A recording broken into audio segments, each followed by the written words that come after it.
This is 7 National News, and in our top story, the UAE Vice President, Prime Minister and ruler of Dubai, His Highness Sheikh Mohammed bin Rashid Al Maktoum, and his accompanying delegation attended a ceremony where the Egyptian President, Abdel Fattah el-Sisi, signed a charter to mark the inauguration of the new Suez Canal, along with a number of Their Majesties' kings, presidents and emirs.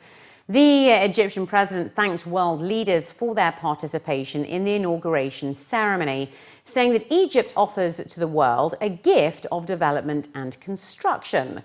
He stressed that Egypt completed the canal project, which is the first step in a series of others to come, under critical circumstances, commending the engineering authority, the Suez Canal Authority, contracting companies and the consortium of dredging companies, which have contributed to its success. President el-Sisi added that the launch of maritime traffic in the channel highlights Egypt's goal to achieve security and stability in a democratic state. The project aims to increase Egypt's national income of hard currency. It will reduce the transit time to 11 hours instead of 18, as well as reduce the cost of travel. The Egyptian authorities expect Suez Canal revenues to increase by 259% in 2023 to $13.2 billion compared to the current $5.3 billion. The Federal National Council has adopted 238 recommendations following 22 debates on public issues held during 66 sessions in the 15th legislative chapter on the 4th ordinary session. According to news agency WAM, as a platform to tackle topics and concerns regarding the nation and its citizens. The chapter began on the 11th of November 2011 and concluded on the 16th of June this year, holding serious discussions on policies carried out in many federal ministries, departments, institutions and centres, with the aim of advancing inclusive development drives and delivering development goals. According to a report issued by the FNC following the discussions, the government agreed to 115 recommendations and rejected 16, postponed 4, and set aside 8 as pending decisions. The report noted that the House committees had completed discussions of 6 other public issues, but had not presented them to the House. These topics included policies of the central bank, the UAE Central Bank, the Federal Demographic Council, the Ministry of Health, the Ministry of Federal National Council Affairs, the Telecommunications Regulatory Authority, and national efforts to protect the public from illegal drugs. The committees are still studying 3 issues related to government policy to address domestic violence against women and children, a policy of the Ministry of Culture, Youth and Community Development on cultural development, as well as the UAE Vision 2021. 11 issues were shelved. The Zakat Fund has announced that 315 families will benefit from 2.268 million dirhams provided to Tawasul, which is an initiative dedicated to supporting families of inmates held in punitive and correctional institutions in the country.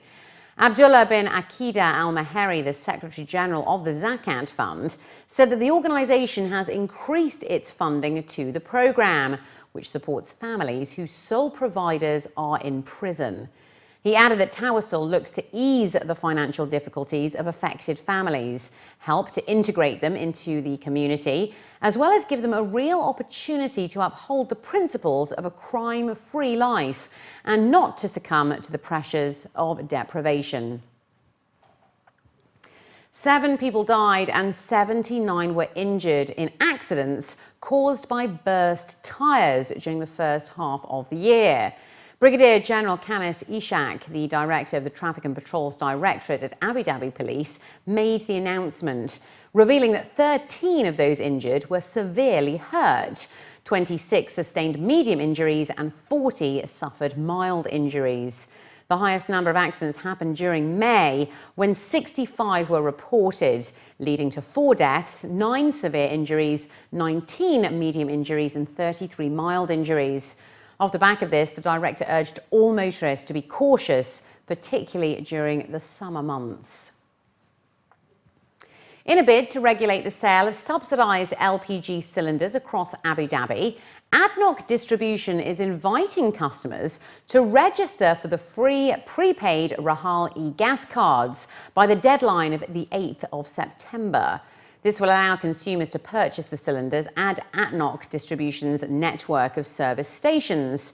ADNOC has also set new monthly quotas for cylinders purchased via the e-gas scheme, which are 150 dirhams for Emirati families and 70 dirhams for Emirati single citizens, and expat resident families at 70 dirhams and for expat single residents at 40 dirhams. Abdullah Salem Al-Daheri, the CEO of ADNOC Distribution, was quoted as saying that we invite all of our customers and beneficiaries to register ahead of the deadline if they wish to benefit from the subsidised rates and set quotas.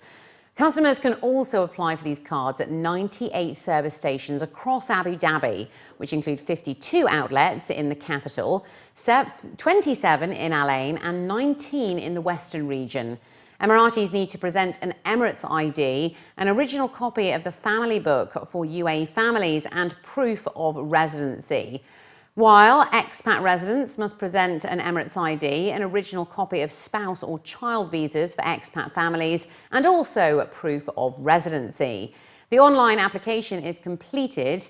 As soon as it's completed and approved, customers will receive an SMS to visit the nearest service station or Rahal centre and collect the card by presenting original documents. The Roads and Transport Authority has announced that a 23-kilometre-long Dubai cycling track is set to open in 2016, with 70% of the project already complete. Works include linking the track with the existing cycling lane of Sehi Asalam at Al Qadra Road, the gate of the Dubai cycling track, and extending it further in the direction of the Emirates Road, Latifa bint Hamdan Road, Sheikh Mohammed bin Zayed Road, Al Barari, and up to Nad Al Shiba. The project is set for completion next October. His Excellency Mata Al-Taya, the chairman of the RTA, said that lanes are intended to be used by an environment-friendly means of mobility or for practicing sport, and that the RTA has constructed bike tracks extending at more than 178 kilometres to date. In the last quarter of this year, the RTA will construct a cycling path at the marina to serve the Dubai tram users, and they are considering the construction of cycling tracks in a number of residential areas. And a little over 239,000 users have downloaded the Road and Transport Authority's Smart Journey Planner app, representing a 228% rise. It has also been updated to suit the needs of tourists using the app, according to senior officials.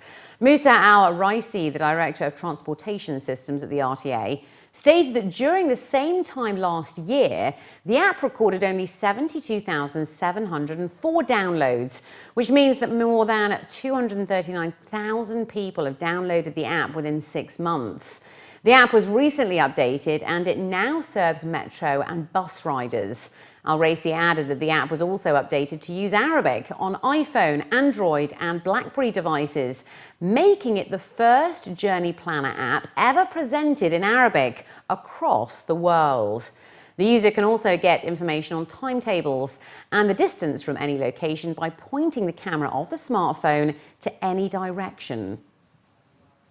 And finally, looking to other news now, as a part of the Abu Dhabi summer season for 2015, some of the funniest comedians in the GCC are coming to Abu Dhabi for one night of unstoppable laughs at the Do Forum on Friday, August the 28th. Presented by the Abu Dhabi Tourism and Cultural Authority and brought to you by Flash Entertainment. The comedy act by the Saudi internet sensation Badir Saleh, the first person in the Middle East to receive the golden button from YouTube for his rib-tickling show Aish Eli, will be joined by an Aish Eli head writer and Jeddah Comedy Club member Redwan Al-Rimi. With a long history of acting, Al-Rimi will bring with him his observational sense of humour. The two jokesters will be joined by writing mastermind Osama Salmin and imitator extraordinaire Shakir Al-Sharif.